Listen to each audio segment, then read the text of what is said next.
Welcome back to another episode of The Hardcore Casual with your boy, Face the Kid.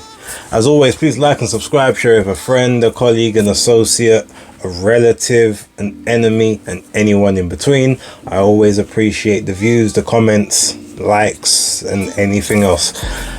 Quite a few things to talk about. I probably won't get through all of them, but I'm going to get through as much as I can be bothered to tonight, and depending on how long I talk about each thing, I'm going to try and keep it low, but it might be a split up into two parts or two separate videos, but I'm aiming to get it all done in this one. But with that being said, let's get into it. Okay, so let's start off with, I guess, the light topics.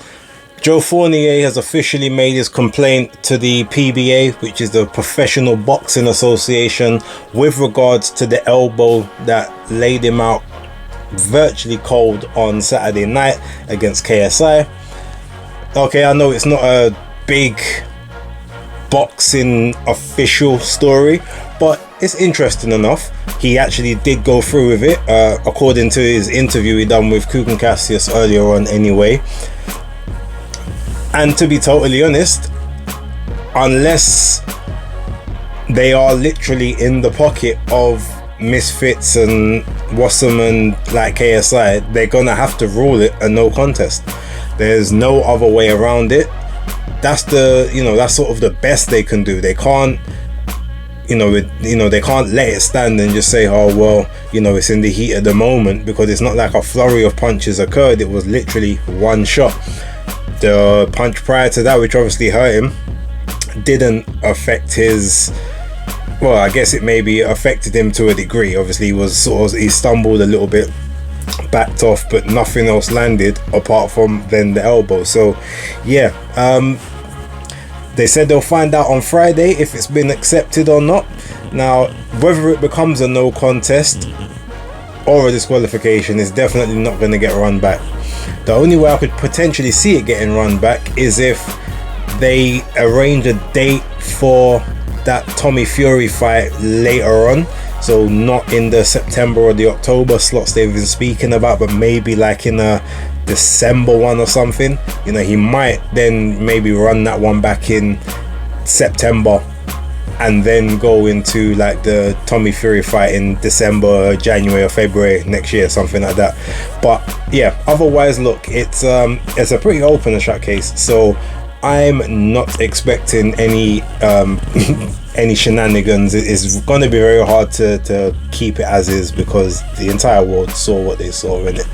Whether you care about it or not, I mean, it's just one of those things that you have to kind of do just for the I guess the sanctity of the sport, for lack of a better word. But yeah, we'll see what happens on Friday, or whenever I get around to seeing what happens. Okay, a little bit of bad news, especially for the UK lot. On the 27th of May, or May 27th, as the Americans will say, there is a card that is taking place in Bournemouth at the Vitality Stadium, which is Lawrence Okoli versus Chris Billam-Smith.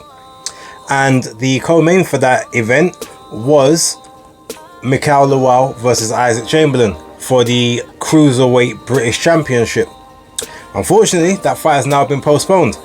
Not sure exactly on what reason Mikhail Lawal has been advised to pull out of it. Some form of injury or illness that he's suffering at the moment.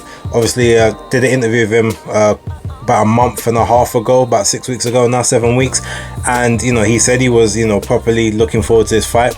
Obviously, it's not the first time that he has been sort of ill within the training camp. I did speak to him about that previously. He said, look, he's just, got to change up his diet, do things a little bit cleaner, and not take as many shortcuts as maybe he was doing before.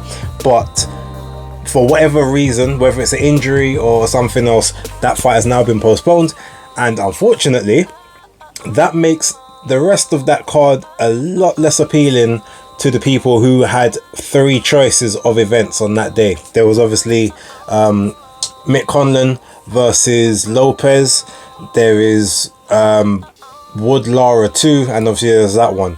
Now, yeah, without sort of that card being as stacked as it was, I don't know if that main event is going to be enough to have people switch away from the others, especially Lara Wood too. I think that's the fight of the night that the majority of people are going to have the most interest in.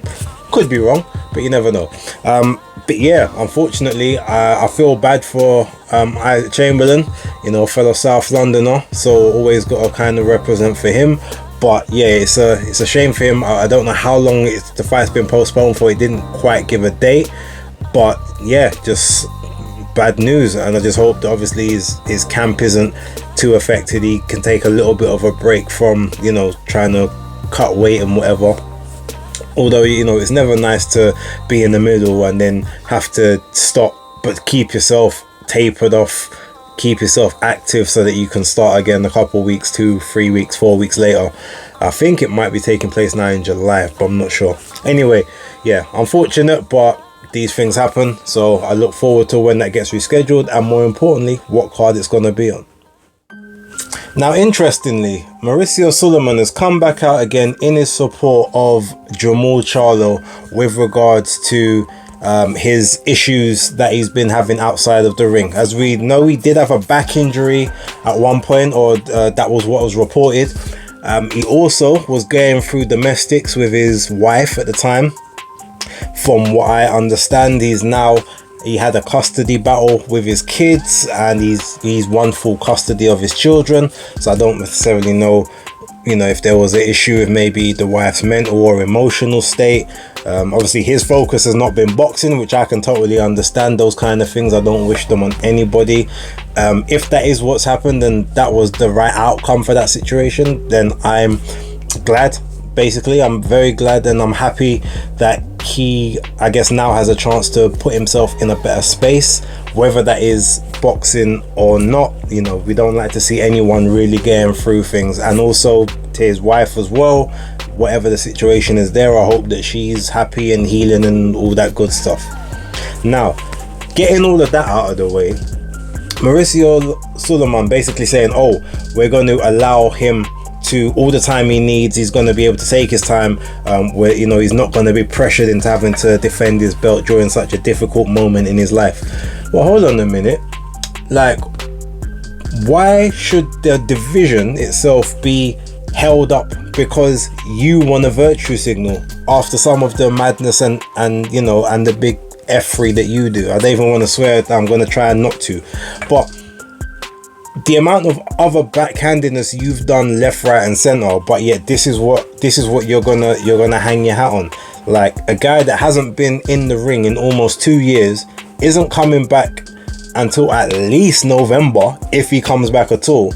He's still carrying your belt, hasn't defended it. No voluntary, no mandatory, nothing. You've got an interim champion by the way of Carlos Adames, who has been begging for that fight. Obviously, we understand Jermall ain't going to be fighting him now due to whatever reason, but why has he not been made champion in recess or champion emeritus up until the point where he can come back to the ring? Because let's be honest also, if he does come back after 2 years out, apparently being a bit overweight as well at the moment, he's not going to be able to get himself down to 160 in one camp healthily and be able to perform. So he's going to need at least 1 or maybe 2 fights to get himself back in the groove. So why have you now got that pressure on his back? Like, take the belt off of him, elevate Adames to full champ, make him champ emeritus, let him come back, do his thing, and as soon as he's ready, compete for the belt again. I mean, why not? It makes absolute sense. It stops holding up the division. You can then make some unifications if you want to make unifications. Better yet, you can get some sanctioning fees. You ain't had none of them in 2 years in that division, but this is what you want to do. It's just another reason why this guy is dodgy.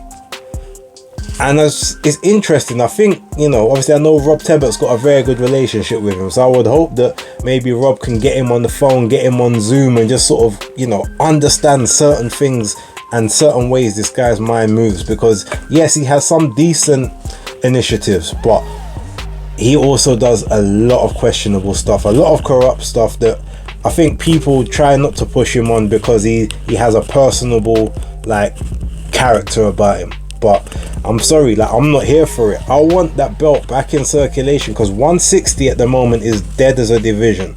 And okay, I'm not saying that being there ultimately makes it better, but at least then you can get one of the other champions to try and unify it. At least, like, get something moving. Some of the 154s are gonna move up. Maybe some of the small 168s can shrink themselves down and compete. Just get things moving, but you can't have the belt stagnated and just on the shelf, because none of these people want to take the big fights without the belts on the line. It's only the smaller weight classes and the heavyweights that seem to be prepared to do that, because they know the money's there. Middleweight was a glamour division, but it's not right now, and you need to do what you can to put it back to where it needs to be. And part of that is putting the WBC belt back in circulation, so we can get a ring recognized #1, unified, potentially even undisputed. And that's not going to happen while Charlo's holding the belt hold up in his house, overweight, not fighting. Fix up, do something. So officially broken on Sunday, Stamina for sale. So, you know, shout out to Spencer Ferron and Tunde. They broke it. It's official now. Daniel Dubois has left Shane McGuigan, and I saw an interview from Shane literally about an hour ago. It was a written interview, so it wasn't a video. I saw obviously the video is acting a bit funny on the IFL channel, but ultimately he said there was a situation that took place, and ultimately he had to choose Caroline over Daniel in that situation. So clearly there's been some sort of, I guess, family dispute. It has to be family related, right? Because he said he had to choose Caroline over Daniel. That means the two of them went at it, or they disagreed over something. Now we're talking about, I've seen since I just saw a video from Chris Andre, so shout out to Chris, where he basically said that he would have thought that Shane would have sided with Daniel because he's got the big fight with Alexander Usyk coming up next, and maybe you tell, you know, Caroline, you know what, like, let's let the dust settle. I'm gonna send you over to one of my Codys just for like a little bit. As soon as Daniel gets this fight out of the way, we bring you back into the camp and we can carry on moving and working with your career. He said that to him that would have made more sense, but now to me, I feel that Shane done the right thing, because he said, you know, I had to choose Caroline over Daniel.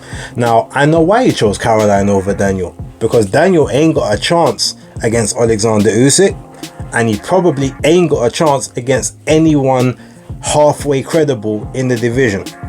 The first step up he had, Joe Joyce, we saw what happened there. Now, I'm not saying that makes him a bad fighter, because Joe Joyce would have beat a lot of people, and he was, you know, definitely undervalued and underrated at that time.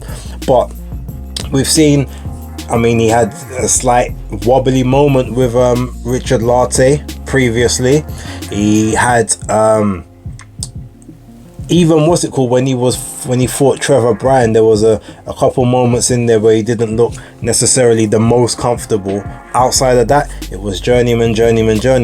Goes in there against a short, very slow-footed Kevin Lerena and gets wobbled and rocked badly in the first round, and damages his leg, his knee muscles, because basically he got wobbled, lost his balance and planted his foot at the wrong moment, and, you know, mash up his ACL or his cruciate, whatever it was. Got back up, couldn't, you know, he basically, it looked like he wanted to quit. It looked like he was trying to find a reason not to come back out of that, and Shane was the reason that he got through the round. Inexplicably, Kevin Lerena then did nothing in the second and allowed Daniel to get his bearings, and then got stopped in the third, although I still have some issues about how that was stopped, but you know, we're not here about that. But that's Daniel. Like, when it comes to it, it just looks like he don't have the heart. He doesn't have what it takes to be a champion or to be like elite. The mindset just doesn't seem to be there.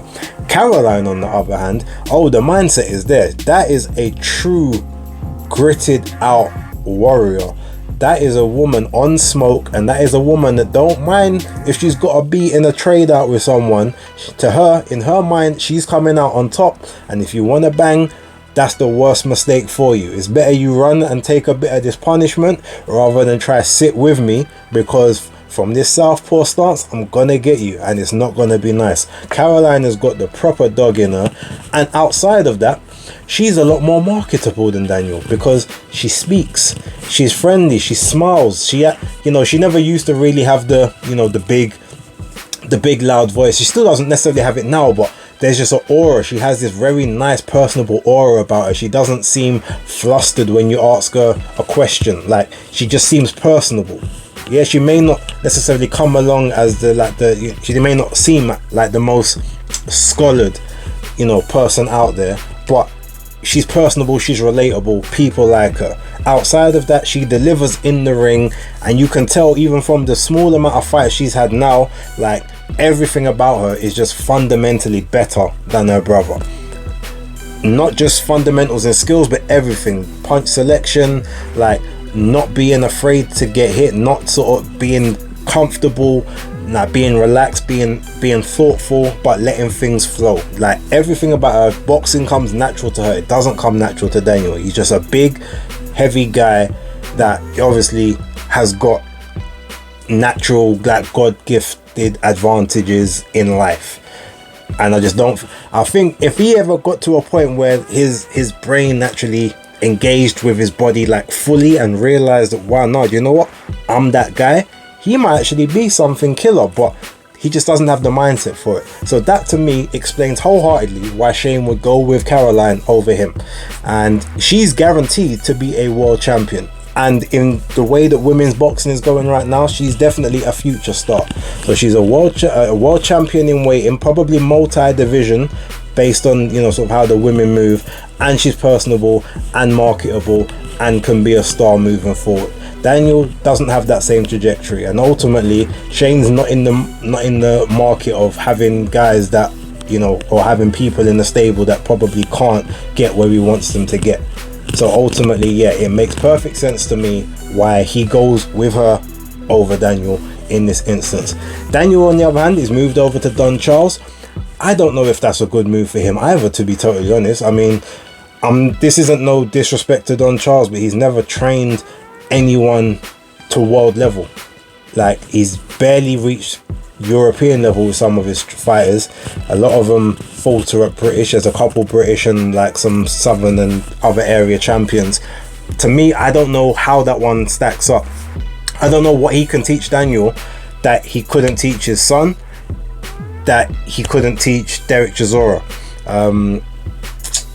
Yeah, so I'm going to reserve judgment on it. Obviously, I need to see how that link up occurs and what basically happens.